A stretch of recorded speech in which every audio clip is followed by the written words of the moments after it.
예, 사랑하는 성도 여러분, 오늘 수요예배 말씀은 에베소서 4장 25절에서 32절 말씀입니다. 제가 봉독해 드리도록 하겠습니다. 그런즉 거짓을 버리고 각각 그 이웃과 더불어 참된 것을 말하라. 이는 우리가 서로 지체가 됨이라. 분을 내어도 죄를 짓지 말며 해가 지도록 분을 품지 말고 마귀에게 틈을 주지 말라. 도둑질하는 자는 다시 도둑질하지 말라. 돌이켜 가난한 자에게 구제할 수 있도록 자기 손으로 수고하여 선한 일을 하라. 무릇 더러운 말은 너희 입 밖에도 내지 말고 오직 덕을 세우는 데 소용되는 대로 선한 말을 하여 듣는 자들에게 은혜를 끼치게 하라. 하나님의 성령을 근심하게 하지 말라. 그 안에서 너희가 구원의 날까지 인치심을 받았느니라. 너희는 모든 악독과 노함과 분냄과 떠드는 것과 비방하는 것을 모든 악의와 함께 버리고 서로 친절하게 하며 불쌍히 여기며 서로 용서하기를 하나님이 그리스도 안에서 너희를 용서하심 같이 하라. 아멘. 오늘은 새 사람의 옷을 입고 거룩하게 살라는 제목으로 하나님의 말씀 증거하도록 하겠습니다. 옆에 우리 온라인 예배 드리는 분들 같이 한번 인사하겠습니다. 거룩하게 삽시다. 예, 잘하셨습니다. 지금 강력한 태풍 마이삭이 지금 북상 중에 있습니다. 우리 한반도에 큰 피해가 없기를 바라고 여러분들도 기도해 주시기 바랍니다. 그리고 지금 코로나19 재확산으로 우리가 현장에 모여서 예배를 드리지 못하지만은 각자의 자리에서 하나님을 기쁘게 예배하는 우리 모든 성도님들이 있기를 간절히 바라겠습니다. 오늘 에베소서 16번째 시간입니다. 2주 전에 성도와 교회는 거룩해야 된다 이런 말씀을 드렸습니다. 그래서 우리는 유혹의 욕심을 따라 썩어져가는 그 구습을 쫓는 옛사람의 그 옷을 벗어버리고 의와 진리와 거룩을 쫓는 성령의 새 사람의 옷을 입어야 된다, 그렇게 말씀을 드렸습니다. 그래서 우리 하나님의 백성들은 어떤 사람들이냐? 옛사람의 옷을 벗고 새 사람의 옷을 입고 살아가는 그런 백성들이라는 것입니다. 우리가 과거에 입었던 그 옛사람의 옷은 욕심이 가득했던 그런 옷들입니다. 아주 더러웠던 옷들이에요. 그러나 예수님을 통해서 주신 이 새 옷은, 그 옷은 진리의 옷이고 의로운 옷이고 거룩한 옷으로 우리에게 입혀주셨습니다. 학생들이 지난번에도 말씀드렸지만은 다 이렇게 교복을 입습니다. 교복 자유라 시대는 안 입었지만은 요즘 대부분의 학생들이 교복을 입고 생활합니다. 처음에 그 교복을 받았을 때 어색하기도 하고 내 마음에 들지도 않고 그런 마음이 왜 있지 않겠습니까? 그러나 그 옷을 입고 다니다 보면은 내가 학생이구나. 학생은 학생의 본분을 다해야 되지. 그런 마음이 들기 시작한다는 것입니다. 그러니까 학생으로 하여금 학생답게 살게 하기 위해서 교복을 입혀주는 것입니다. 결코 그 학생을 구속하기 위한 것이 아니라는 것입니다. 우리도 마찬가지입니다. 우리가 예수 믿기 이전에 입었던 그 세상의 탐욕스러운 옷들, 거짓의 옷들, 그 더러운 옷들을 다 이제 벗어버리고 우리가 이제 예수님을 통해 주신 이 새 옷을, 새 사람의 옷을 우리에게 입혀주셨습니다. 근데 처음에는 이 옷이 우리에게 어색하고 또 이전에 입어보지 않았던 옷이기 때문에 매우 불편할 수 있습니다. 그러나 우리가 이 옷을 입고 살아갈 때 내가 바로 거룩한 하나님의 자녀구나, 하나님의 백성이구나 하는 그런 자각이 일어나기 시작한다는 것입니다. 할 수만 있으면은 우리는 빨리 이 옷에, 새로운 옷에 적응을 하고 이 새 옷을 좋아하고 또 이 새 옷에 걸맞는 그런 삶을 살아가야 될 줄로 믿습니다. 우리에게 입혀준 이 옷은 벗겨질 수 있는 옷이 아닙니다.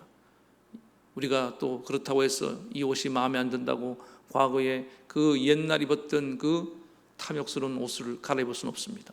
우리가 그렇다고 해서 또 이 옷을 벗어버리고 벌거벗은 채로 살아갈 수도 없는 것입니다. 그래서 우리는 거룩한 하나님의 자녀답게 하나님이 입혀주신 이 거룩한 옷을 입고 살아가야 될 줄로 믿습니다. 그렇다면은 오늘 사도 바울이 이 거룩한 새 옷을 입은 성도들이 구체적으로 어떻게 거룩하게 살아가야 되는지에 대해서 오늘 말씀하고 있습니다. 오늘 저는 여기 본문에서 언급하고 있는 5가지를 다 살펴보지 않겠습니다. 오늘 한 3가지 정도만 함께 나누기를 원합니다. 첫 번째는 뭐냐? 거짓을 버리고 진실하게 행하라는 것입니다. 진실하게 살라. 25절 말씀을 보니까 그런즉 거짓을 버리고 각각 그 입과 더불어 참된 것을 말하라. 이는 우리가 서로 지체가 됨이라. 예, 그렇습니다. 성도는 거짓을 버려야 됩니다. 우리가 예수 믿고 거룩한 옷을 입기 이전에는 우리가 거짓말도 쉽게 하고 그렇게 살아갈 수 있습니다. 그러나 우리가 거룩한 하나님의 자녀가 되었으면 마땅히 우리는 거짓을 버리고 우리는 진실을 말하며 살아가야 될 줄 믿습니다. 거짓은 어디서부터 온 거냐? 악한 마귀로부터 온 것입니다. 그래서 성경은 그 마귀를 거짓의 아비, 마귀의 별칭이 하나 있는데 그걸 거짓의 아비라 이렇게 말하고 있습니다. 창세기 3장에 보니까 태초에 하나님께서 이 천지를 창조하시고 아담과 하와가 그 에덴 동산의 모든 과실을 먹고 중앙에 선악을 알게 하는 나무를 먹지 말라고 분명히 말씀하시고 그걸 먹는 날에는 정령 죽으리라고 말씀하셨습니다. 그러나 어느 날 뱀이 그 마귀가 뱀을 틈타서 들어와서 아담과 하와를 유혹하기 시작합니다. 그 유혹이 뭐냐 하면은 선악과를 먹는 날에는 너희가 결코 죽지 아니하리라. 하나님은 분명히 죽는다고 말씀했는데 마귀는 죽지 않을 것이라고 이렇게 말을 했습니다. 뿐만 아니라 악한 마귀는 너희가 선악과를 먹으면은 하나님처럼 지혜롭게 될 수 있다 이렇게 말을 하면서 하나님의 그 말씀하신 것들을 살짝 왜곡하는 것을 우리는 알 수가 있습니다. 근데 어리석은 아담과 하와가 그 선악과를 먹고 그대로 속아서 넘어가서 어떤 결과를 초래했습니까? 하나님 말씀하신 대로 그들은 죽게 되었습니다. 그리고 에덴 동산에도 추방당하게 되었습니다. 그러니 이 거짓말을 우리가 쉽게 생각할 것이 아닙니다. 거짓은 우리 영혼을 무너뜨리고 현실의 모든 축복을 다 빼앗아가고 마지막에 우리를 멸망시키는 아주 위험한 것이라는 것입니다. 지금도 악한 마귀는 살아서 항상 거짓과 속임수로 우리 하나님 백성들을 넘어뜨리고 있습니다. 예수 믿는 사람은 물론이고 안 믿는 사람은 물론이고 예수 믿는 사람까지도 수많은 사람들이 이 마귀의 거짓에 속아서 넘어갈 때가 많이 있습니다. 나라마다 이 문화적 도덕적인 그런 어떤 차이가 있는데 특별히 이 죄에 대해서 이 거짓말하는 죄를 좀 심각하게 다루는 그런 나라가 있습니다. 대표적인 나라가 미국인데요. 미국은 거짓말하는 죄를 아주 중히 여깁니다. 미국의 유명한 대통령 중에 빌 클린턴이라는 사람이 있었습니다. 이 사람이 재임 기간에 탄핵 위기까지 갔는데 그때 유명한 사건이 루인스키와의 스캔들이었습니다. 미국 사람들이 정말로 분노했던 것은 대통령으로서 비서랑 이렇게 어떤 성적인 스캔들이 일어났다. 물론 그것도 부도덕한 행위지만은 미국 사회는 사실 어떤 성적인 어떤 범죄에 대해서 물론 정도의 차이는 있겠습니다만은 이런 어떤 미국 사회 자체가 간통죄가 없기 때문에 그에 대해서는 약간 관대한 편이라고 합니다. 정작 빌 클린턴이 정말 위기를 초래하게 된 것은 법정에서 그 자신이 위증을 하고 그런 일 없다고 다 거짓말을 하고 또 심지어는 그 비서 루인스키에게 돈을 주면서 그로 하여금 위증을 강요했기 때문에 이 사실에 대해서 국민들이 분노하고 그는 이제 정치적인 큰 위기를 맞게 된 것입니다. 우리나라도 많이 달라졌는데 사실 우리나라가 다른 어떤 범죄보다 이 거짓에 대해서 좀 관대한 편이 있는 것 같습니다. 그래서 정치인들이 너도 나도 거짓말을 너무 쉽게 하는 것을 보게 됩니다. 심지어 종교 지도자들까지도 거짓말을 쉽게 하니까 저는 이것이 윗물이 맑아야지 아랫물이 맑은데 위에서부터 이런 거짓말을 너무너무 쉽게 하니까 이런 현상들이 다 이 국민들에게 퍼져서 저는 우리 국민들도 좀 쉽게 거짓말하는 경향이 있지 않나 하는 생각을 해보게 됩니다. 예를 들면 일상에서 이런 일이 있습니다. 부모님이 그런 얘기 하죠. 어떤 받기 싫은 전화가 오면은 아버지 전화 왔는데요. 누군데? 누구입니다 라고 합니다. 없다고 해라. 그렇게 얘기를 합니다. 근데 아이가 고지고대로 우리 아버지가 전화를 안 받으려 한다고 이렇게 말을 하면은 아버지가 야단을 치면서 너는 어떻게 그렇게 융통성이 없느냐 그렇게 말을 합니다. 이 아이는 사실대로 말하고도 아버지의 말을 거역했다는 이유로, 거짓말 안 했다는 이유로 이렇게 야단을 맞아야 되는 것입니다. 그러니까 아이들이 이렇게 어려서부터 거짓말을 자연스럽게 배우다 보니까 우리가 이런 거짓말에 너무 익숙해지는 것 같은 생각이 듭니다.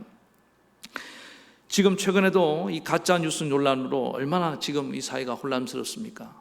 어떤 진영을 떠나서 자기 진영에 유리하게 하기 위해서 가짜 뉴스를 만들어내고 그거를 이렇게 SNS라든지 또는 언론 매체를 통해서 유포를 합니다. 저는 이런 모습을 보면서 좀 우리 사회가 좀 이런 거짓을 중단하고 좀 사실과 진실에 근거한 그런 말을 하는 사회로 갈 수 있기를 조심스럽게 소망해 봅니다. 거짓말이라는 것은 대개 이렇게 한다고 합니다. 나의 어떤 불리한 상황을 모면하기 위해서, 위기를 모면하기 위해서, 그 상황을 넘기기 위해서 거짓말을 한다는 겁니다. 사실은 그 거짓말이 내 어떤 당장의 임기응변으로 위기를 모면할 수 있지만은 하늘 아래서 거짓은 다 폭로되고 언젠가는 진실이 드러나게 마련입니다. 그러면 그 진실이 드러나는 날 어떻게 되겠습니까? 결국에 내가 어떤 잘못을 부도덕한 일을 했다든지 어떤 실수를 한 것보다 더 큰 문제는 내가 거짓말한 것 때문에 더 큰 부끄러움을 당하게 되는 것입니다.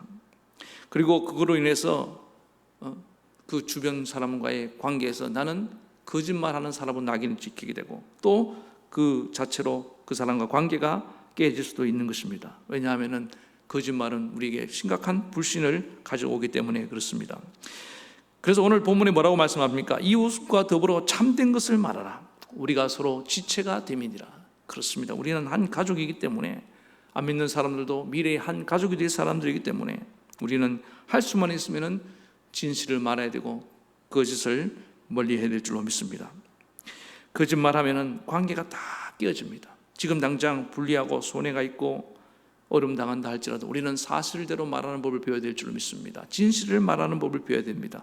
무엇보다도 우리가 하나님 앞에 나아갈 때 우리가 다 연약하고 범죄하고 실수하고 넘어지지 않습니까? 그럴 때마다 하나님 앞에 나아가서 우리가 하나님 앞에 나는 잘못한 게 없다고, 죄가 없다고 말해서 되겠습니까? 그럴 때 성경은 뭐라고 말씀합니까?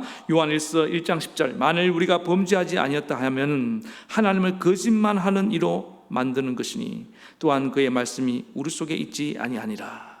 우리가 자신을 합리화하고 거짓말을 죄 지은 것을 인정하지 않으면 우리가 태초에 아담이 범죄했고 또 그 아담을 넘어뜨려 했던 그 마귀의 관계에 그대로 넘어가서 마귀 자기가 거짓말쟁이면서 하나님을 도리어 거짓말한 자로 누명을 씌우려고 하는 더 큰 범죄로 이어지게 된다는 것입니다.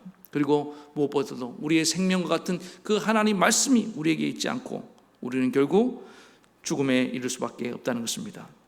그러므로 우리는 항상 깨어 있어야 될 줄 믿습니다. 이 거짓을 우리가 물리치기 위해서는, 거짓을 벗어버리기 위해서는 아담과 하와가 왜 그 마귀의 거짓말에 속아 넘어갔습니까?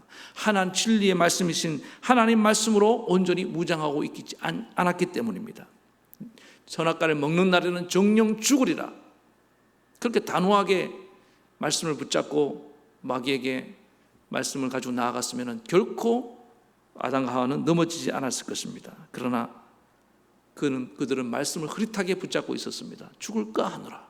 그러니까 마귀가 치고 들어와서 그렇게 넘어뜨릴 수 있었던 것입니다.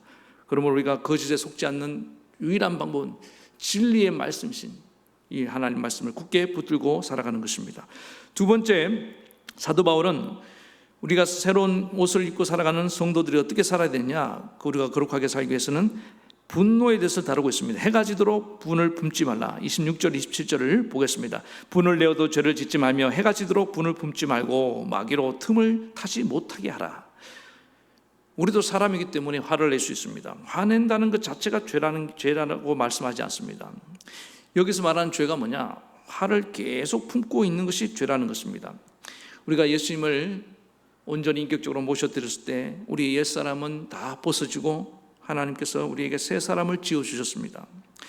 그래서 우리는 은혜를 제대로 받고 예수님을 마음속에 모시면 예수님의 인격이 우리 안에 들어오기 때문에 이전 옛날처럼 습관적으로 또 아니면 이유도 없이 그렇게 분노하지 않습니다. 물론 그들 가운데 어떤 분들은 아직 죄의 쓴뿌리가 남아있어서 그 습관이 고쳐지지 않아서 또 이 분노하는 습관이 남아있는 분들도 있습니다. 그러나 그런 분이라 할지라도 성령을 의지하고 하나님의 은혜를 덧입고 계속 은혜 안에 머물기 시작하면 우리의 쓴뿌리가 완전히 치유되어서 이런 화내는 분노의 문제가 고침받게 되는 것입니다. 그렇다면 여기서 말하고 있는 이 분노는 뭘 의미하느냐? 이거는 우리의 연약한 죄성으로부터 나오는 그런 이전의 옛 성품에서 나오는 분노를 말하는 것이 아니라 이거는 일종의 거룩한 분노를 말한다고 합니다. 의로운 분노라는 거예요. 우리 예수님은 온유하신 분입니다. 그러나 그 예수님도 분노할 때는 분노하셨습니다. 성경에 보니까 예수님께서 성전에 들어가셨을 때 굉장히 분노하셨습니다. 왜 분노하셨습니까? 이렇게 말씀하셨습니다. 내 집은 만민이 기도하는 집이라 불리라 했는데 너희는 장사꾼의 강도의 소굴로 만드셨구나 하면서 거기에서 장사하는 사람들의 장사치들의 상을 띄웠고 사람들을 다 쫓아내셨습니다. 왜 그렇게 하셨습니까? 하나님의 거룩한 성전이 모욕당하고 더럽혀지는 것에 대한 분노였던 것입니다. 이걸 거룩한 분노라고 말합니다. 의로운 분노라고 말합니다.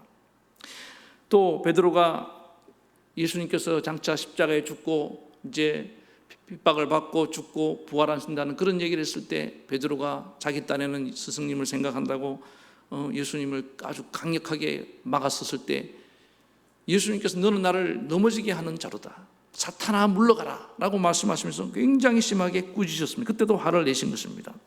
그래서 예수님은 다른 건 몰라도 우리 말씀의 진리의 말씀이라든지 어떤 믿음에 해당하는 그런 부분이 생겼을 때는 단호할 정도로 화를 내신 것입니다.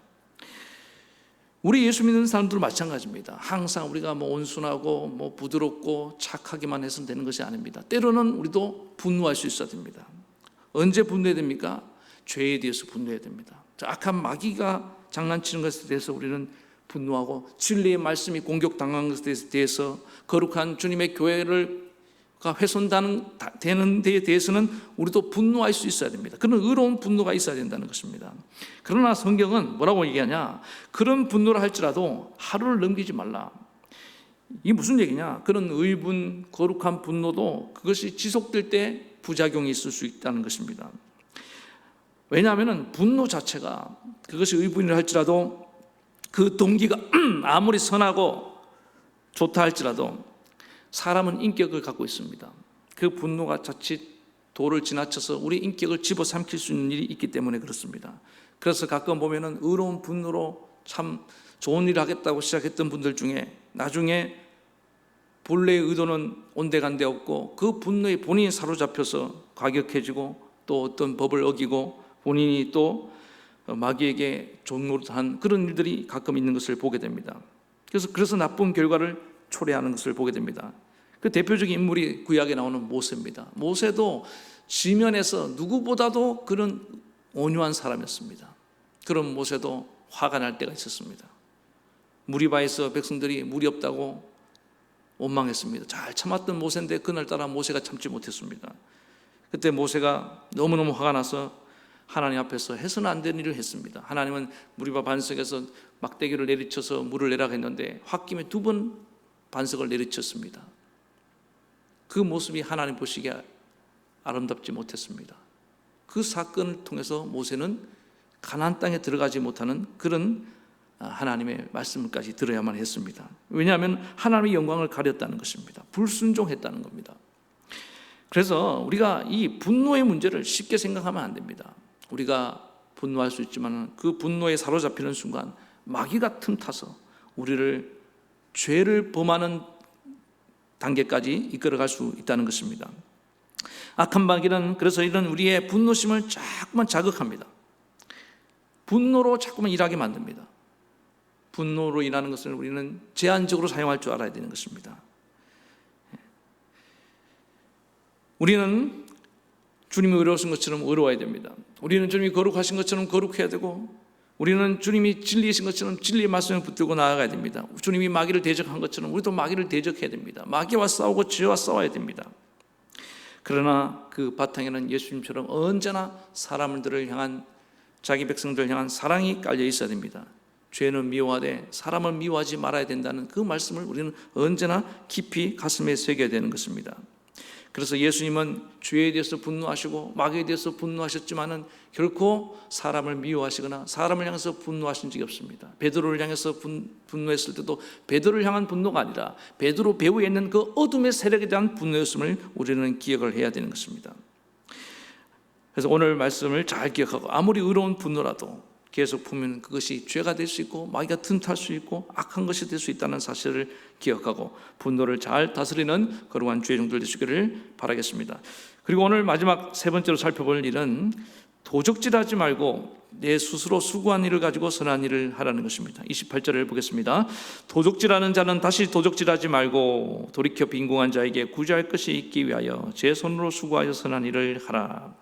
제가 공동 번역에 보니까 좀 더 의미가 선명해서 소개합니다. 도둑질하는 사람은 이제부터 그런 짓을 그만두고 제 손으로 일을 하여 떳떳하게 살며, 이 떳떳하게 산다는 표현을 여기 삽입했습니다.